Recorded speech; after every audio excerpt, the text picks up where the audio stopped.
इन पर आरोप लग रहा था कि ये कट्टे की सरकार है, ये जंगल राज की सरकार चलाते थे। अब भाई जो आरोप लगा रहे हैं उन्हीं की राज में चुनाव के बीच में गोली चल गई, एक आदमी मारा गया, पकड़ा कौन गया? जेडीयू का कैंडिडेट। मैं अभी अंबेडकर नगर टांडा में एक सभा में कह रहा था, मैं मजलूमों की पार्टी है, मजबूरों की पार्टी है, मजदूरों की पार्टी है। कांग्रेस डिनायल के मोड में चली गई है। कांग्रेस ये स्वीकार ही नहीं कर पा रही है कि ये हार जो है वो उनके वोट ना मिलने की वजह से है। उन्हें मैं जो कह रहा हूं वो बात कांग्रेस के लोगों को भी सुननी चाहिए। अगर एसआईआर में कांग्रेस के वोट कट गए तो एमआईएम के वोट कहां चले गए? बिहार में चुनाव लड़ती है, उनके पास तो यही मौका होता है। अगर वो बिहार के लोग, बिहार की पार्टी बिहार की ही जमीन पर नहीं है, बिहार के लोगों से कनेक्ट नहीं कर रही है, तो फिर तेजस्वी क्या कर रहे हैं? उन्हें तो बिहार में चुनाव लड़ना है, उन्हें बिहार छोड़कर करना क्या है? उनके लिए तो सब कुछ बिहार ही है।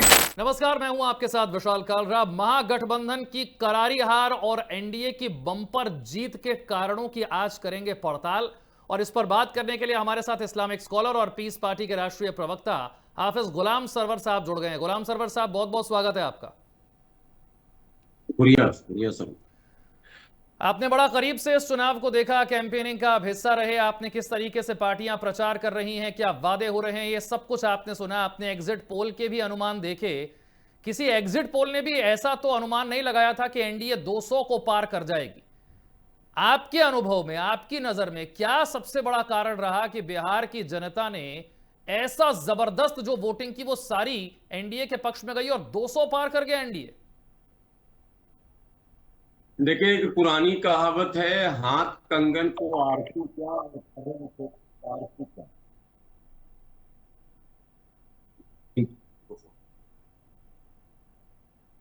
बड़ी दिक्कत है ये। और एक पुरानी कहावत है, हाथ कंगन को आरसी क्या और पढ़े लिखे को फारसी क्या। और साहब, मैं पूरे चुनाव में बिहार के जिस कोने में गया और मेरे जितने नुक्कड़ सभा हुए और जहां भी मैंने समाज के बीच या भीड़ के बीच अपनी बात रखी, उस वीडियो को अगर दोबारा देखा जाए तो शायद इस परिणाम पर मोहर लग जाएगा। ये परिणाम अब हारने वाले क्या कह रहे हैं, कांग्रेस क्या कह रही है, आरजेडी के लोग क्या कह रहे हैं, ये उनका अपना बयान हो सकता है, लेकिन ये वोट जनता ने दिया है, ये जनादेश है, इसे हंसकर स्वीकार करना चाहिए। और तमाम पार्टियों को आखिर ये प्रचंड बहुमत एनडीए को कैसे मिला, 2010 के इतिहास को फिर से नीतीश कुमार के नेतृत्व में कैसे रिपीट किया गया, ये तमाम पार्टी के पदाधिकारियों के लिए चिंतन का विषय है, चिंता का विषय नहीं है, चिंतन का विषय है। आप अगर एसआईआर को मुद्दा बनाते हैं, चुनाव आयोग को कटघरे में खड़ा करते हैं, या फिर दूसरी प्रकार की बात करते हैं, जो बयान आ रहे हैं सोशल मीडिया पर इधर उधर के, वो सब देखकर ऐसा लगता है कि जमीनी हकीकत से लोग अपने आप को अब भी दूर रखना चाहते हैं। जमीनी हकीकत यह है कि भारतीय जनता पार्टी और उनके गठबंधन यानी एनडीए के लोग धरातल पर जाकर, यानी कि बिल्कुल उसे आप लोग जो ग्राउंड रिपोर्ट करते हैं तो नहीं बोलते हैं जीरो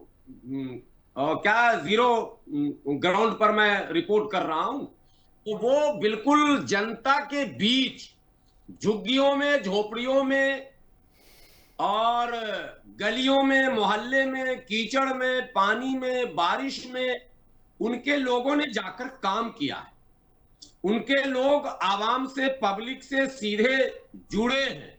उन्होंने मोदी जी के और नीतीश जी के उन तमाम जनहित के कार्यों को, जिस कार्य को आप जनहित से सीधा जोड़ सकते हैं, उसका बखान जाकर जनता के बीच किया, उसका लाभ गिनाया। आप जो है सत्ता की खामियों को या सत्ता में जो जन विरोधी निर्णय लिए गए हैं उसको आपने जनता के बीच तक सिर्फ मीडिया के माध्यम से पहुंचाया, सीधे सीधे संवाद स्थापित करने में आप विफल रहे, जिसका परिणाम अभी बिहार में आपके सामने। इसलिए आरोप प्रत्यारोप से बेहतर है कि तमाम राजनीतिक दलों को, उनके जिम्मेदारों को, उनके रहनुमाओं को और हारे हुए उनके सभी प्रत्याशियों को जमीन पर जाकर हकीकत को समझने की कोशिश करनी चाहिए और आने वाले दिनों में क्या हम बेहतर कर सकते हैं उसकी तैयारी गुलाम करनी सरवर चाहिए। साहब, आपने एक चीज देखी होगी कि अभी से कांग्रेस डिनायल के मोड में चली गई है। कांग्रेस ये स्वीकार ही नहीं कर पा रही है कि ये हार जो है वो उनके वोट ना मिलने की वजह से है। उन्हें वो ये कह रहे हैं कि साहब चुनाव आयोग ने धांधली की, वोट चोरी हो गई, एसआईआर की वजह से हमारे वोट कट गए और इसलिए हम हार गए। कांग्रेस पार्टी का कोई नेता ये नहीं कह रहा है कि हम अपनी कमियों या अपनी खामियों की वजह से हारे हैं। कल कांग्रेस पार्टी के राष्ट्रीय प्रवक्ता पवन खेड़ा ने बयान दिया था कि ये चुनाव जो है वो पॉलिटिकल पार्टियों के बीच नहीं है, ये election commission of India versus Bihar की जनता का चुनाव है। देखिए, पवन खेड़ा जी पहले से भी बोलते आ रहे हैं, आज भी वही भाषा बोल रहे हैं, लेकिन मैं जो कह रहा हूं वो बात कांग्रेस के लोगों को भी सुननी चाहिए। अगर एसआईआर में कांग्रेस के वोट कट गए तो एमआईएम के वोट कहां चले गए? एमआईएम ने पिछले बार 5 सीटें जीतकर एक दस्तक दी थी। इस बार आपने एमआईएम के 4 विधायक को तोड़ लिया था। आपको यह लग रहा था कि एमआईएम अब खत्म हो जाएगी, लेकिन इस बार पिछले से बेहतर प्रदर्शन हुआ एमआईएम का। 5 सीट सिर्फ एमआईएम जीती नहीं है, बल्कि बाकी सीटों पर आपको पता है बलरामपुर में तो 100-200 के मार्जिन से आदिल हसन आजाद हारे हैं, और कई सीटें ऐसी हैं जहां एमआईएम ने 25, 30, 40, 45 हजार वोट हासिल किया है। तो एसआईआर में सिर्फ कांग्रेस या आरजेडी के वोट कहां गायब हो गए और बाकी पार्टियों के वोट कहां रहे? कम्युनिस्ट पार्टी, जिसे जमीन की पार्टी कही जाती थी, 16 सीट पर पिछले चुनाव में कम्युनिस्ट पार्टी को पूरे वामपंथियों को मिला था। इस बार तो सीपीआई 0 हो गई और सीपीएम 1 और सीपीआई-एमएल को सिर्फ 2 सीट। कहीं ना कहीं मैं फिर यही बात दोहराता हूं कि ये चिंता का विषय नहीं है, ये चिंतन का विषय है। इसमें हमको जाकर समाज के बीच ये समझना ही पड़ेगा कि आखिर चूक कहां है। आरजेडी को लेकर आप क्या कहेंगे? एक बड़ा फेमस चुनावी समीकरण वो बिठाते थे सोशल इंजीनियरिंग का, और वो था MY समीकरण। मुस्लिम और यादव एक साथ आ जाएं, आरजेडी को वोट कर दें तो आरजेडी की बल्ले बल्ले। लेकिन आरजेडी का इतना ऐतिहासिक खराब प्रदर्शन होगा, क्या आप ये मानकर चल रहे थे? क्योंकि आप भी मुसलमानों की आवाज उठाते हैं और मुसलमानों की आवाज उठाने वाली एमआईएम को बढ़िया परफॉर्मेंस उन्होंने किया, लेकिन वही मुसलमानों और यादवों की आवाज उठाने वाले सोशल इंजीनियरिंग करने वाली आरजेडी की हालत इतनी ज्यादा खराब कैसे हो गई? क्या मुसलमान भी अब साथ नहीं दे रहे उनका? देखिए, चुनाव से पहले ही जब हम लोग चुनाव की तैयारी में थे, जब पीस पार्टी ने फैसला किया कि बिहार चुनाव में भी हमें चुनाव लड़ना है, तो जब जमीन पर मैं पहुंचा तो ये बातें मैंने समझ ली थी कि हालात क्या बनने वाले हैं। लेकिन आपने जो सवाल किया उसका जवाब ये है कि यदि कोई पार्टी अपने आप को किसी दायरे में समेटती है तो जनता उसको समेट देती है। आप एक तरफ सोशल इंजीनियरिंग की बात कर रहे हैं, एक तरफ MY की बात कर रहे हैं। MY पर्टिकुलर अगर नारा आप देंगे तो नॉन यादव जो पिछड़े हैं और नॉन मल्ला जो दूसरे अति पिछड़े हैं और जो दलित हैं जिनकी बहुत बड़ी आबादी है, वो अपने आप को असहज महसूस करने लगते हैं। उन्हें यह लगता है कि अगर ये सरकार बन गई तो ये यादवों की सरकार हो जाएगी और यादव का फिर अत्याचार बढ़ जाएगा, इसलिए इस सरकार को नहीं बनने देना। देखिए, काम कौन क्या कर रहा है ये अलग विषय है, लेकिन मोदी जी के भाषण को सुने, नीतीश जी के भाषण को सुने, वहां आपको सभी वर्गों की वकालत करते हुए वो दिखते हैं। वो तो अल्पसंख्यकों की भी वकालत करते दिखते हैं। वो तो सबका साथ, सबका विकास, सबका विश्वास, सबका प्रयास ऐसे नारे देते हुए मंच से नजर आते हैं। वो कहते हैं, प्रधानमंत्री जी भी कहते हैं और ये बिहार के मुख्यमंत्री भी हमेशा कहते हैं कि हमने सभी वर्गों का काम किया, हम तो न्याय के साथ विकास करना चाहते हैं। अंतर यहीं पर है कि आप अपने आप को समेटते हैं कि मैं यादव और मुस्लिम का नेतृत्व करता हूं और वो सबके नेता बन के अपने आप को प्रस्तुत करते हैं। तो यहीं आप पिछड़ जाते हैं। आपको शोषितों, वंचितों, पीड़ितों, जिनके अधिकारों का हनन हुआ है, उनकी आवाज बननी थी, चाहे वो व्यक्ति किसी धर्म का हो, किसी जाति का हो। हमें व्यक्ति के धर्म और जाति से लेना देना नहीं है, बल्कि लोकतंत्र में, लोकतांत्रिक व्यवस्था में जो राजनीतिक दल हैं, उन्हें हर कमजोरों की आवाज बुलंद करनी चाहिए, हर मजलूमों के साथ खड़ा होना चाहिए, हर उन लोगों के साथ जिनके साथ इंसाफ नहीं हो रहा, उनको इंसाफ दिलाने के लिए मैदान में कूदना चाहिए।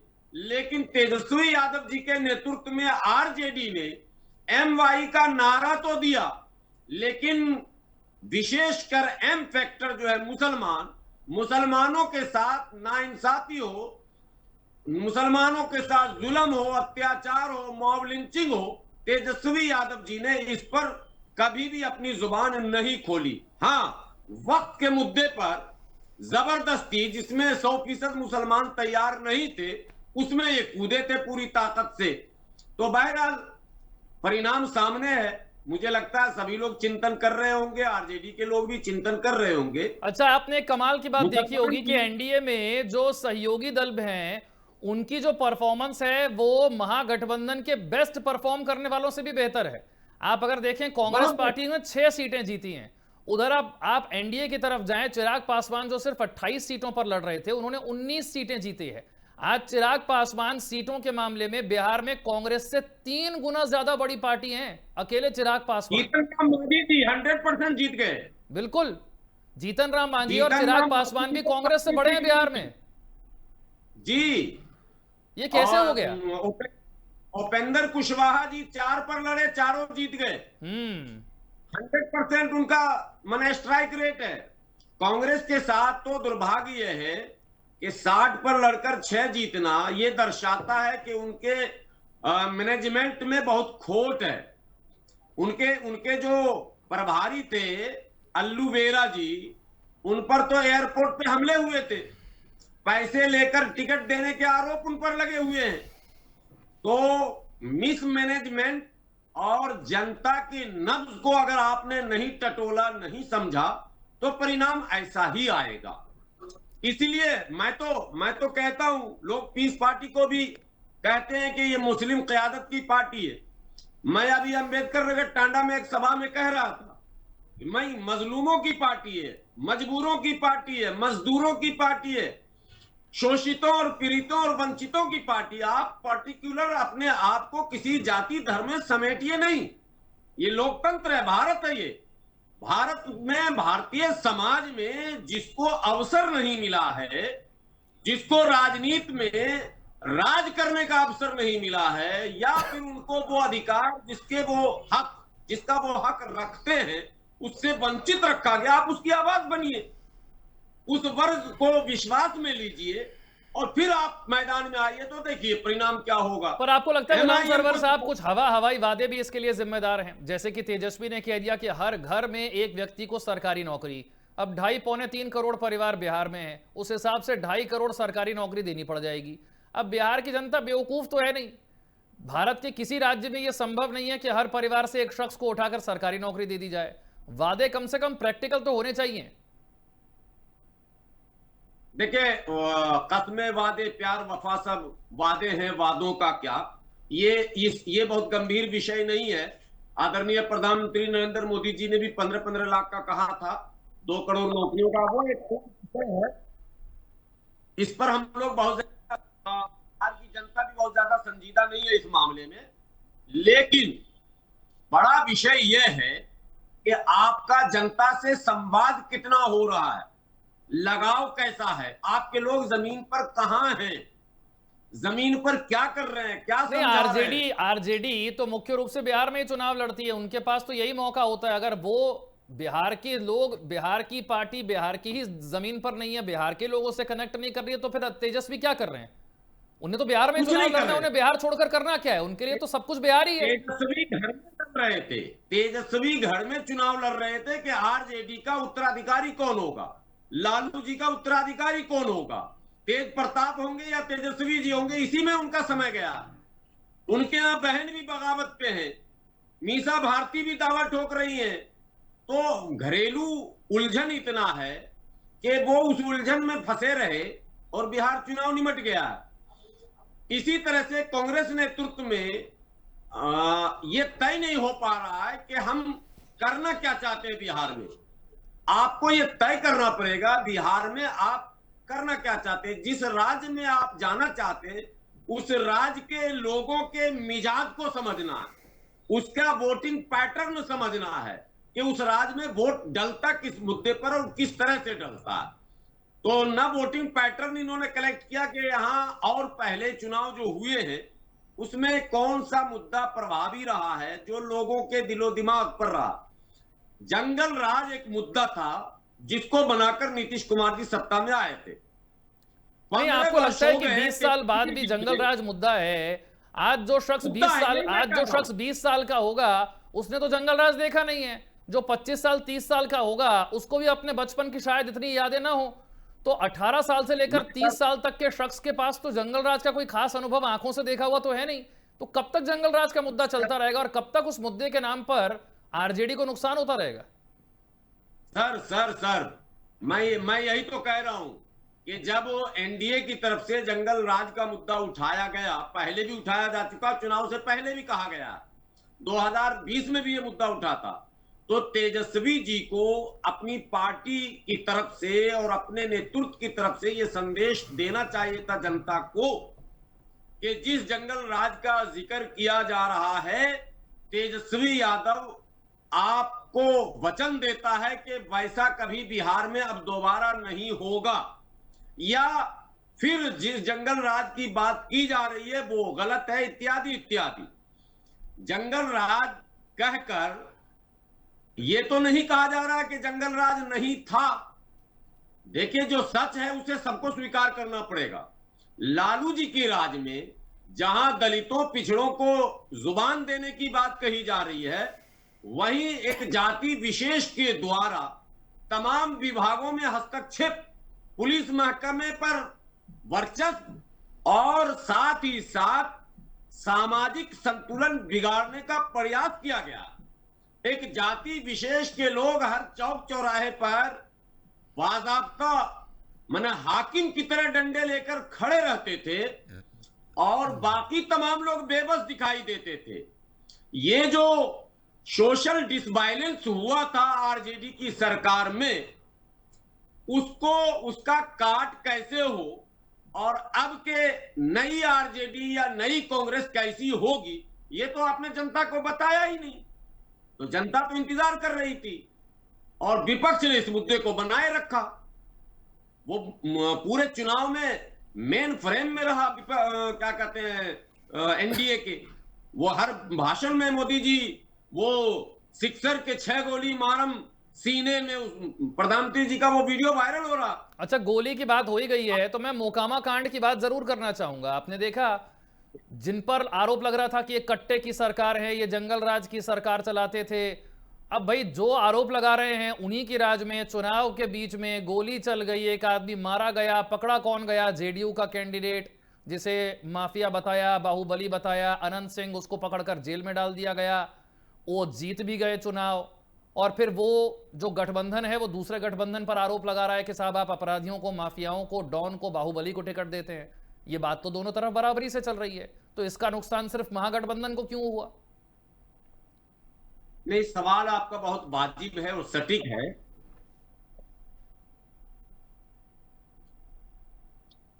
अगर क्या कहते हैं, माफियाओं को, गुंडों को एनडीए भी टिकट देती है और महागठबंधन भी टिकट देती है, तो आरोप एक पर ही क्यों? और बीच चुनाव में पकड़ा गया जेडीयू कैंडिडेट, वो नहीं पकड़े गए सामने वाले, पकड़ा जेडीयू कैंडिडेट गया। जी, बिल्कुल वाजिब सवाल है। देखिए, वो हत्या जिसकी हुई उनके विषय में भी लोग जानते थे कि वो स्वयं भी बाहुबली थे।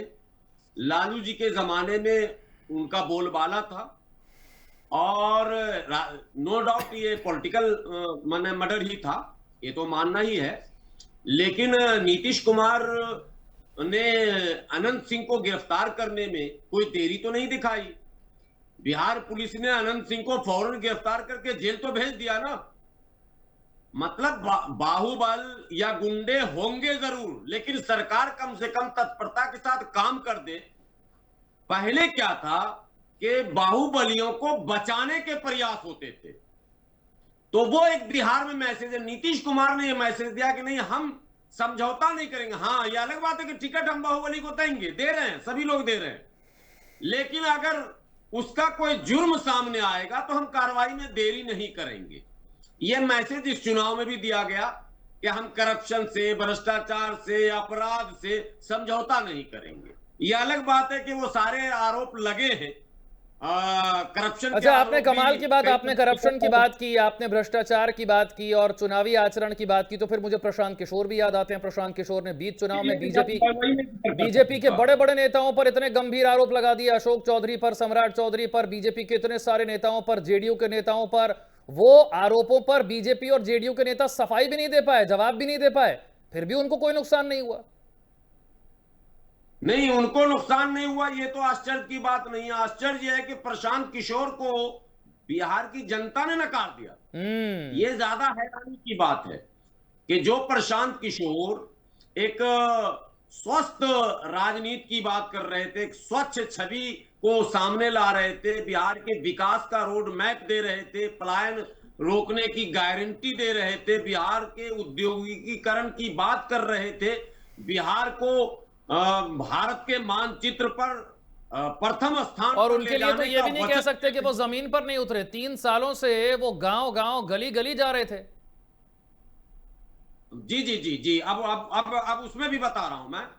प्रशांत किशोर जी से एक फार्मूला मैंने दिया था चुनाव के पहले एक चैनल पर, टीवी चैनल पर इंटरव्यू में, और मैंने कहा था कि बिहार में वोट जब भी होगा वो देर सवेर जातियों में गोलबंद होकर ही होगा मतदान। ये वोटिंग पैटर्न है। तो भाजपा ने क्या किया, एनडीए ने क्या किया कि यादव को छोड़कर जितने नॉन यादव, ओबीसी, पिछड़े अति पिछड़े थे, उसमें काम किया। प्रशांत किशोर जी कॉमन काम कर रहे थे, कॉमन। लेकिन इनको मैंने कहा कि आप एक नया फार्मूला दो कि 3 दशक से ज्यादा हो गए हैं, यहां अपर कास्ट का कोई सीएम नहीं हुआ। आप एक नया गठबंधन बनाओ, मुस्लिम और अपर कास्ट हिंदू का एक गठबंधन बनाओ आप, और नारा दे दो कि इस बार अपर कास्ट जो है वो मुख्यमंत्री बनेगा। तो प्रशांत किशोर जी ने डिनाई कर दिया और कहा कि नहीं, ये सब कोई बात नहीं। मैंने कहा जब तक ये नहीं करोगे कि भाई भूमिहार या ब्राह्मण ही बनेगा मुख्यमंत्री और उसमें मुसलमान आपका होगा डिप्टी चीफ मिनिस्टर, और आप एमआईएम और पीस पार्टी को ले लो गठबंधन में और मैदान में आओ, पूरा सिनेरियो जो पॉलिटिकल है वो चेंज हो जाएगा। इन्होंने नकार दिया। अब चुनाव परिणाम के बाद उनको भी लग रहा होगा कि ये करना चाहिए था। अपर कास्ट वोट जब तक श्योर नहीं होगा कि हमें कुछ बनना है, तब तक वो एनडीए को छोड़कर कहीं नहीं जाएगा, क्योंकि लालू राज से अपर कास्ट के लोगों को बहुत ही भय है। ठीक है, ठीक है। एक आखिरी प्रश्न, एक मेरे पास समय थोड़ा सा कम है, एक आखिरी प्रश्न पूछ रहा हूं मैं। कितना पोलराइजेशन, कितना ध्रुवीकरण आपको, धार्मिक ध्रुवीकरण नजर आया बिहार के चुनाव में? और योगी आदित्यनाथ पर मेरा एक प्रश्न है। 31 कैंडिडेट के लिए उन्होंने प्रचार किया बिहार में, 27 कैंडिडेट जीत गए, 87% का स्ट्राइक रेट योगी आदित्यनाथ जहां जहां प्रचार करने गए। नहीं, ध्रुवीकरण इसको मैं नहीं मानता हूं। इसको मैं वास्तविकता के आईने में देखता हूं। देखिए, एक आरोप लगाना बहुत आसान है, ध्रुवीकरण हो गया, सारे हिंदू एक हो गए, 80-20 हो गया। नहीं, ये सब नहीं होता। देखिए, चुनाव आपको राजनीति करनी है ना, तो सकारात्मक राजनीति सीखिए। नकारात्मक तो आसान है, कुछ भी किसी पर आरोप लगा के अपने आप को जो है आप ये कर लेंगे, हल्का कर लेंगे, ऐसा नहीं होता। योगी जी ने किया, मोदी जी ने किया, अमित शाह जी ने किया, नड्डा जी ने किया, ये तो आपने देखा। लेकिन उत्तर प्रदेश, मध्य प्रदेश, राजस्थान, छत्तीसगढ़, महाराष्ट्र, उड़ीसा, इन सभी राज्यों के एमपी, एमएलए और मंत्री ने डेरा डाल रखा था उत्तर प्रदेश, बिहार के एक एक गांव में। ये किसी ने नहीं देखा। इतने लोग गांव में हैंडबिल मंत्री बांट रहे थे, सांसद बांट रहे थे, झुग्गियों में जा रहे थे। तो हमारे धर्म में कहा गया है कि मेहनत वाला बर्बाद नहीं करता। भारतीय जनता पार्टी ने चुनाव को चुनाव समझकर चुनाव लड़ा, बाकी दलों ने जनता को हल्के में लिया, इसलिए यह परिणाम सामने आया।